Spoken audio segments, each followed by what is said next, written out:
All right, everyone, continuing on with dimes. And for this one, I noticed on the previous video with the nickels, the kickoff video, it was a little dark, so I brought out also a desk lamp for a little bit better illumination. I'm going to do this one barehanded. I was having a little bit of a hard time trying to get the crimps undone on the bank wrapped type rolls. So we got $50 face and dimes. Quick little hit. I would say quick, but you know, with videos like this, typically I take my time in them, and what I'll do is I'll breeze through them. Again, same deal: errors, varieties, any sort of key dates, silver. Yeah, and that's what I'm looking for. Again, we're maximizing the find factor, not fun factor, but it is fun too. But find factor in all this, a lot of people go through dimes specifically to find the silver. Dimes is probably the least fantastic because it's silver dime. So here's a 70D in which the transitional reverse could be on the back, and that's identified by the deep pair of valleys on the top of the flame. And this one has it. All right. These coins, I successfully sell these for $1 a piece. They are relatively tough to find and only occur on the 69, 70, and 70D coins. So those I keep aside. Typically, I'll sell them by the roll, and I'll sell them for around 30, 35 bucks. So I make a pretty good return on those. Again, finding a die clash in check this out. That coin right there. It's like the third one from the end. Could be a gaming token or maybe some sort of foreign coin, but we'll get there. Interesting. So it seems like I lost out on one dime already. But made up for it with that transitional reverse. Let's see, 82p. Of course, finding an 82 without the mid mark would be extra special. Oh, here's another 70. Let's see if we have another transitional reverse. And we do. See, right there. You got the deep valley. So during this this year, 69, 70, and 70D, they made a couple different reverses. One with a really smoothed over design on the top of the torch, and then there's the secondary design that's used in later dates, which are a little bit tougher. But I found two in a row, which is awesome. I'll take it. You see, I found two coins that equate to one silver dime. Just goes to show you that there's more to these coins than just the intrinsic value of the metal. And I'm also looking for supreme specimens for my folder. It was a 75 right there. Let's see. I'll work this. The light's a little too strong. It's not diffused enough for the current need of the coin roll hunt. Okay, now this is interesting. The other two last dimes, nothing fantastic, but check this out. I think I've had one of these before. It's a 1929. 25 ore. So okay, so this is Sweden. This is a Swedish coin right here. That's interesting. Wow, and a roll of dimes. I'll tell you what, guys, let me hop on the computer real quick. Give me about 30 seconds. Let me get some information on this one, and I'll be right back. Enjoy the scenery, by the way. It's something a little bit different. You get a glimpse of my backyard.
All right, everyone, you're not going to believe this, but yeah, it's silver.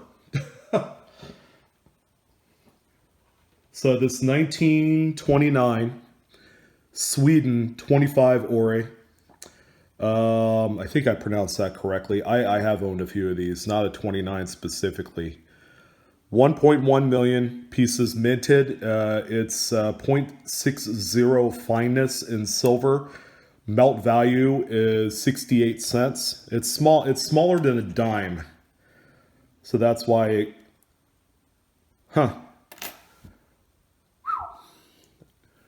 that's interesting. Sorry about that, guys. I say I just wasted like 2 minutes trying to do research on the fly here. But again, if you're on your lunch hour, appreciate you guys joining in on this quick dime break here. We're going through $50 face. So far, I've found two 1970D transitionals and one 1929 Swedish coin that is 60% silver with a melt value of about 68 cents. A lot of new dimes here.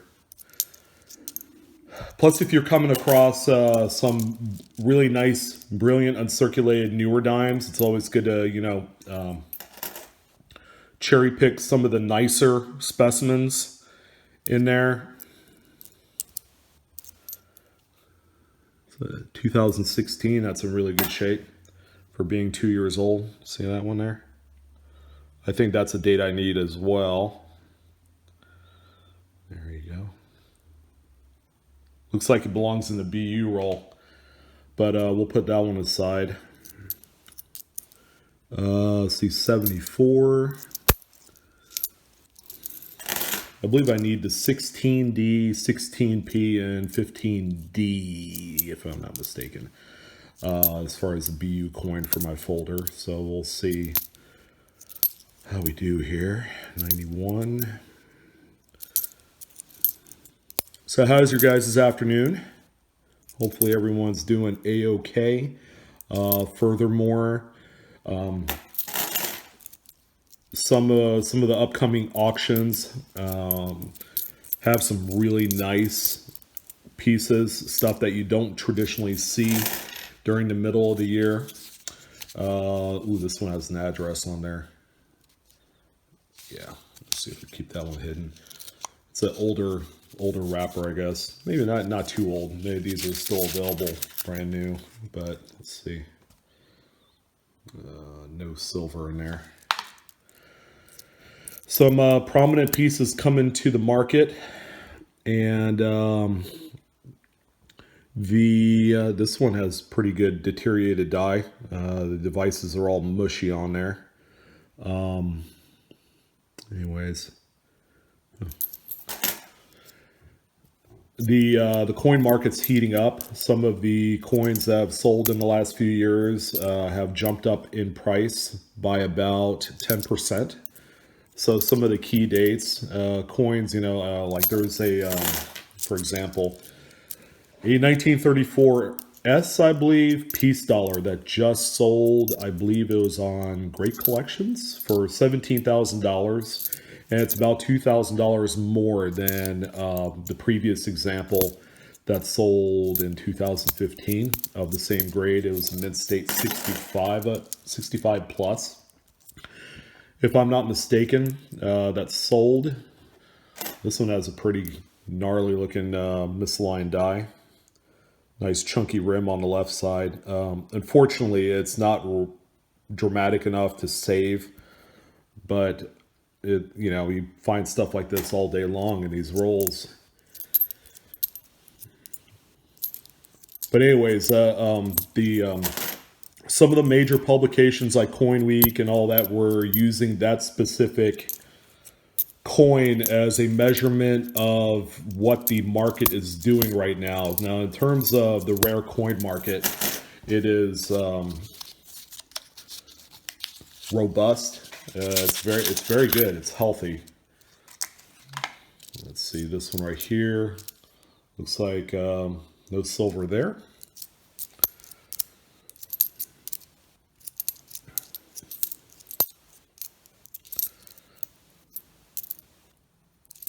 Yeah, pretty good market coming up, which usually during this time every year, September, October, November, and into December, the coin market picks up with a nice fervor, I guess. I don't know if that's the correct word, but it's a fever-pitched, excitement-filled type time of the year. And, I think it's more of some of these collectors of the premium type coins wait until this period of time in a year to sell those coins because they know they can make the most money off of them, as opposed to, there's a 65 first date of the clad. They'll make the most amount of money during this period of this time period of the year. And you don't see those type of examples, those coins of that magnitude during the middle of the year. Here's a 70D. This one looks like it's been cleaned or something. It's got some dirt. This one is a standard reverse. See how smooth the top of the flame is. You don't have the deep valleys. And as a matter of fact, let me grab one example and you could, let's see here.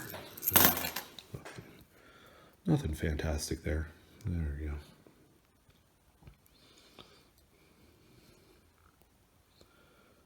There you go. So one has the deep valley in the flame. The other one is just flat. So the ones that are flat are not worth anything more than just face value unless it's like a super high grade. All right, here's the last customer wrapped roll. Sorry guys, it's taking much longer than anticipated. Usually these coin roll hunting videos are, they draw out very long, which is expected.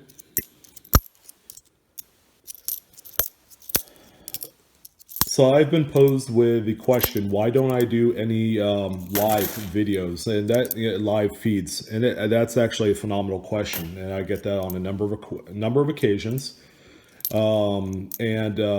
It's just time. It's a time thing with me. If I were to do live videos, it would be in the evening, of course. And at that point, I've already picked up my youngest daughter, and my other one is in high school, so she gets home, and